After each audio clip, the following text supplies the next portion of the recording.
Welcome to Jamaica News Now. Coming up, renewed bloodshed in Manchester leaves another man dead.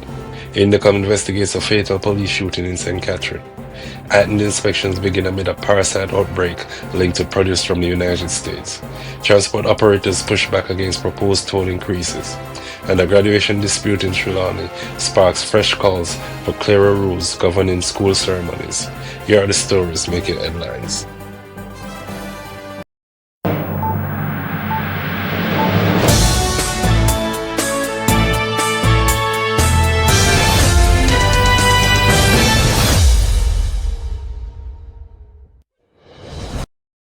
Police are investigating another fatal shooting in Manchester after gunmen attacked patrons at a bar in Top Greenvale near Mandeville early Tuesday morning. The deceased has been identified as Greenvale resident Azagar Martin. Preliminary reports indicate that Martin was among several patrons at the establishment at approximately 12:30 a.m. when a gunman approached and opened fire. Martin and another man were wounded and taken to hospital, where Martin was pronounced dead. The second victim was admitted for treatment. Police said Martin had been on bail in connection with the 2017 murder of 40-year-old William Graville in Nashville, Mandeville. The latest killing follows Saturday's double murder of Sadifa Henry and Denikia Pownell, who were shot inside a taxi along Caledonia Road. Manchester has now recorded 22 murders since the beginning of 2026. The Independent Commission of Investigations, INDECOM, has opened an investigation into the fatal police shooting of an unidentified man in Crescent District, St. Catherine. According to the police, officers carried out a targeted operation at approximately 5 a.m. Monday morning while searching for wanted individuals. During checks at the premises, officers reportedly heard a sound coming from what appeared to be an abandoned motor vehicle. Police alleged that the man was found inside the vehicle and pointed a firearm at the officers. He was shot and later pronounced dead at Spanish Town Hospital. High-point pistol containing 4 rounds of ammunition was reportedly recovered. The police account remains an allegation and will form part of Indecom's independent investigation. Jamaican authorities have handled inspections of iceberg lettuce, other leafy vegetables, and fruits imported from or transported through the United States. The increased surveillance follows a multi-state outbreak of cyclosporiasis, an intestinal illness caused by the Cyclospora parasite. The Ministry of Agriculture said United States health authorities had confirmed 1,644 cases and 94 hospitalizations as of July 18th. Several illnesses have reportedly been associated with shredded iceberg lettuce supplied through a commercial distribution chain. Symptoms can include water diarrhea, loss of appetite, stomach cramps, bloating, nausea, fatigue, and weight loss. Jamaican authorities are reviewing import documents and increasing surveillance at ports of entry, particularly for products named in American recall notices and food safety advisories. Members of the public are being encouraged to follow official updates and carefully wash fresh produce. Transport operators are intensifying their objections to the proposed increases on the Highway 2000 North-South corridor, warning that the additional costs could eventually be passed on to passengers. The proposed rates are expected to take effect at the end of July. Under the published structure, the maximum one-way charge would raise to 2,610 for a Class 1 vehicle, 5,220 for Class 2, and 7,830 for Class 3. JUTA representatives and other transport groups met in Kingston on Monday to discuss their concerns. JUTA's Kingston chapter president, Noel Williams, called for the increase to be suspended for 1 year to facilitate broader consultations.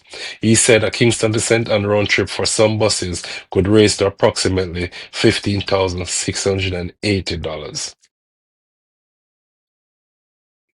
A children's advocacy organization is calling for clearer national guidelines governing the power of school administrators to prevent students from participating in graduation ceremonies. The call follows the case of a 16-year-old Holland High School student, Kadedra Worrell. The student reportedly maintained an average above 80%, served as a prefect, and represented the student body, but was allegedly excluded from graduation after missing a grade 9 examination. The For We Children Foundation has urged the Ministry of Education to investigate the matter and issue guidance ensuring that decisions surrounding school ceremonies are lawful, transparent, fair, and consistent with the best interests of children. The controversy has reignited debate over whether exclusion from graduation is an appropriate disciplinary measure. The Kingston and St. Andrew Municipal Corporation has begun removing unauthorized signs and billboards as part of an enforcement operation across the corporate area. The latest exercise targeted businesses at Clock Tower Plaza in Halfway Tree. The municipality said several proprietors failed to regularize their signs or pay the required fees despite receiving written notices and reminders. The KSAMC Chief Executive Officer, Robert Hill, said enforcement would continue. Officials also removed an unauthorized billboard near the entrance to the Jamaica Society for the Blind on Old Old Road, saying the structure created an obstruction and affected safe movement along the public thoroughfare. The National Solid Waste Management Authority has launched Operation Calm in Whitehouse, Westmoreland, as Jamaica moves deeper into the 2026 Atlantic hurricane season. CALM stands for Clearing, Advising, Leveraging, and Maintaining. The initiative combines bulky waste removal, public education, and community partnerships to reduce the risk of blocked drains and flooding during severe weather. Communities are being selected using historical data identifying areas most vulnerable to flooding. Residents are being urged to clear their surroundings, avoid dumping waste in drains and gullies, secure their homes, and prepare emergency supplies before a storm threatens the island. Officials in Montego Bay say preparations are advancing for the 2026 staging of Dream Weekends scheduled for July 30th through August 3rd. Montego Bay Mayor Richard Vernon said the St. James Municipal Corporation is working with law enforcement, public health, and tourism stakeholders to finalize security, traffic sanitation, and emergency arrangements. The Jamaica Constabulary Force is expected to oversee crowd control and security, supported by increased surveillance. Organizers anticipate a sizable influx of patrons for the 5-day entertainment series, which is expected to feature Dexter Daps, Alkaline, Governor, Tommy Lee Sparta, Shanil Muir, and other performers. And that concludes your Jamaica Afternoon News Roundup for Tuesday, July 21st, 2026. The investigations into the shootings in Manchester and St. Catherine remain active, while authorities continue monitoring imported produce amid the Cyclospora outbreak.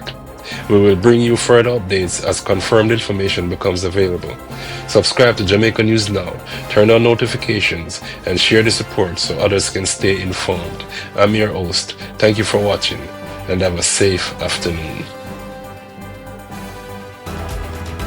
Subscribe today, turn on notifications, and never miss the stories that matter most. Jamaica News Now, your Highlands, your news, right now.